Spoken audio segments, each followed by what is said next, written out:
this is a little bit different. As you can see, I'm in hospital. I have been in hospital for the past 10 days.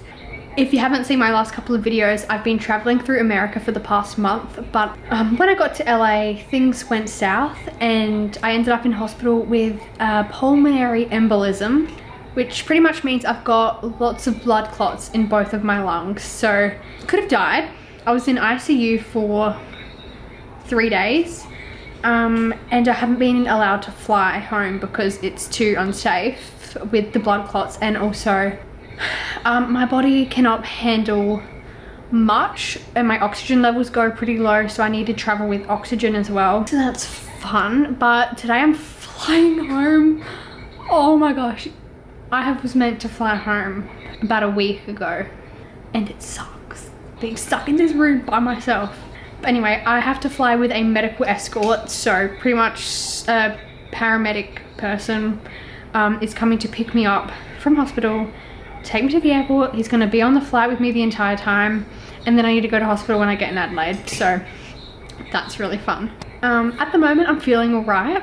I'm a little bit nervous as to how my body is going to go on the plane. I'm just so excited to go home, and I just want to get a boost juice and I want to get some Guzman. I am really disappointed that there's so many things I missed out on doing in LA. I'd rather be alive. So yeah, I'm flying business class because I literally have to. You know, I can't be sitting in economy with 3 oxygen cylinders next to me. I'm going direct from LAX to Sydney and then from Sydney to Adelaide. I think the most important thing in these situations is to just remain positive. Yeah, I'm very excited. I never thought I'd fly business class like this early on in life, but you know, the world works in wondrous ways, and I'm gonna make the most of every second because I don't know when I'm gonna get to do this again. But anyway, yeah, 10 days here, 20th birthday in ICU. This is a good one. This is one for the history books. Yeah, I guess I'll catch you when I'm at the airport. So we finally left the hospital at about 4 p.m. Sunset was beautiful, by the way. California has the nicest sunsets. And when I was in the airport, as soon as we went to the business class check-in, I was in a wheelchair the whole time, which was good because the airport is huge. And we went to the business class lounge, which was lovely, by the way. The food was delicious. I felt very posh, very fancy. And then we headed to the flight. I had to go up this elevator and we were on the top deck, which was sick. I thought that was for first class, not business, so I'll take it. I think this was an older model though, because the seats look very different from how the new ones look. Not complaining at all. It was so cool.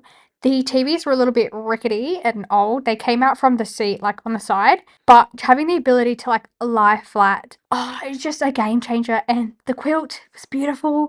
Got my pillow. I had 3 oxygen cylinders for the flight. Every couple hours, the doctor would take my blood pressure and do all these tests and things. Food on the plane, absolutely phenomenal, delicious. The best food I've had in a long time. I was watching Strays, and it is the funniest movie I've seen in a long time. I was literally laughing out loud, which doesn't happen often with movies. So we've got about 4 hours left of the 15-hour flight or whatever this is. Business class is a lot. I have needed oxygen throughout the whole flight because my oxygen goes too low when we're cruising. I'm so tired. I got the Qantas pajamas. They were way too big on me, and I chucked on my new robe that I bought in Vegas. I pretty much just spent the whole flight trying to sleep, and then just making sure I'm still breathing, and having some hot chocolates, because why not? And then we had breakfast at like 4 a.m. or something, and I got a croissant and a hot chocolate with almond milk, and it was delicious, absolutely phenomenal. And then I also watched Dumb Money. That was a really good movie too. I love it. Yeah, honestly, business class is just another thing. And now I don't know how I'm going to go back to economy. Like, that was a lovely experience. And just being able to sleep and actually relax is so good. And then when I got to Sydney, they put me on like this little van thing and give me a private transfer to the international terminal.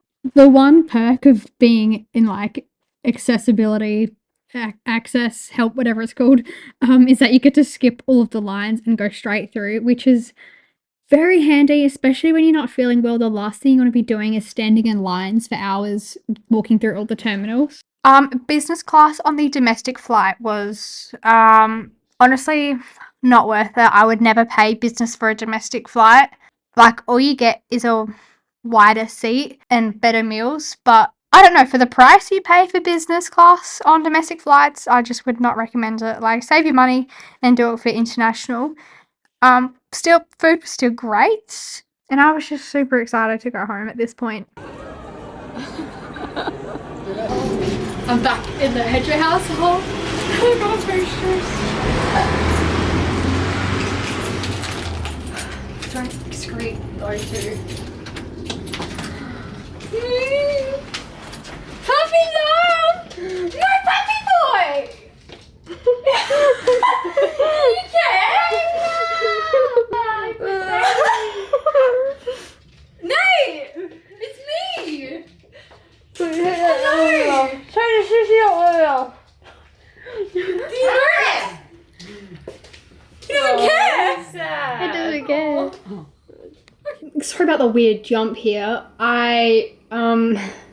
It's about a week later from when I actually got home in Adelaide, and pretty much the day that I got home, I was taken straight to hospital, and they were meant to do a whole bunch of checkups and scans on my heart and see how I went after the flight. But pretty much that hospital was really dumb, and they just sent me home because they just thought I looked fine and they didn't really care. So I went home, and 3 hours later we had to call an ambulance because my oxygen levels went way too low. So I was admitted into emergency at one hospital, and I sat in the emergency ward for 24 hours, and it was terrible. Especially after going on a long flight from America, all you want is sleep. And I had bright lights in my face. I could not sleep. It was shit. But pretty much I had to be on oxygen because my oxygen levels are too low. I've been transferred to a heart specialist hospital. I've been in there for so many nights. I've had all these tests done. I've had every single blood test done under the sun to check for autoimmune diseases and everything. I did a lung function test today. So the gist of the story is that, as you'll know, I've got blood clots in my lungs, and they are going to take a while to go away. They have reduced from what it was in America because they gave me this like really hardcore blood clot buster drug, and that's what had me in the ICU. It was like my heart was pumping blood onto like a brick wall, and so the pressure in my heart like built up to the point where it is extremely high, and I have pulmonary hypertension, which is like high blood pressure in my lungs and my heart, which is really, really dangerous, and if it doesn't get resolved in the next couple months, it could leave permanent damage. With my lungs, there's obviously still blood clots in them. I'm not allowed to fly on a plane. My lungs are only absorbing oxygen at 60% out of 100%, so that's also great news. And I've also developed mild asthma, so I need to have a puffer. So pretty much going forward for me, I'm going to need to be on blood thinners for the next 6 to 12 months. And pretty much it's just a waiting game, just waiting for these blood clots to go away. And what sucks is I've got Taylor Swift concert in 2 weeks, and I had to cancel my flights because I'm not allowed to fly. Luckily, I'm going to Melbourne so I can drive. Just sitting in that hospital, it was like one thing after the other. And in total, I did 19 days in hospital, so that's really fun. But yeah, going forward, it's probably going to take me months to properly recover if all goes well. But the good thing is that I'm young. The thing is, if I was older, I'd probably be dead. That was actually the worst thing I have gone through. What caused this all, which we're all probably wondering, is when I was kicked by the horse. That stupid ass horse on the cruise. My leg wasn't fully recovered from that when I went on the flight. And the two main causes of pulmonary embolism is like long haul flights and damage to like your arteries or something in the legs, like damage down there. And I have both factors. I've had both of them. It's a weird concept to like have to understand that you were like on the verge of death in intensive care. It's hard for me to comprehend. There was a person that my mum knew, and he was 19 as well, and he just had one blood clot in his lungs, like one singular blood clot, and he died. And here I am with multiple massive ones. Pretty proud of myself for getting through that. The one thing that I'm really, really angry about is that I've quit both my jobs this year in order to pursue travel content creation. I had deals lined up with multiple companies, all these plans, and now I'm not allowed to fly. So I'm kind of screwed. I've got to kind of like rework the next 6 months and figure out what the hell I'm going to do. A quick wrap up you should take away from this video. Be careful when you go horse riding, and if you get kicked by a horse, don't you dare hop on a flight.